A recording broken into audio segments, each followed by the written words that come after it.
মানুষের জীবনে ঝড় বৃষ্টিও হয়। তার কারণ মানুষের জীবনে যখন প্রচণ্ড ঝড় আসে তখন কিন্তু কোনো মানুষ তার পাশে থাকে না। যখন সেই মানুষটা ভালো জায়গায় পৌঁছায় তখন কিন্তু মানুষের আত্মীয় স্বজন কোথা থেকে আসে তার কোনো বোঝা যায় না। যার কাছে অনেক টাকা পয়সা আছে তার অনেক দাম, যার কাছে কোনো টাকা পয়সা নেই, যারা খুব কষ্টে থাকে তাদের কোনো দাম নেই, তাদেরকে কেউ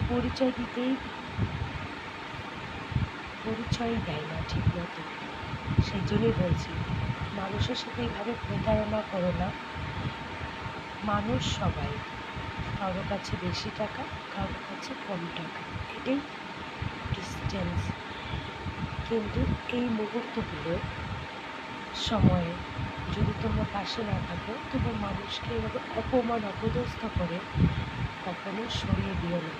কারণ তোমার সময় সবসময় এক যাবে না, একদিন হলো তুমি সেই জায়গাটাতেই হয়তো দাঁড়াতে হবে। মানুষকে ভালোবাসতে শেখো, মানুষের পাশে দাঁড়াতে শেখো, দেখবে ভালো হবে, খারাপ হবে।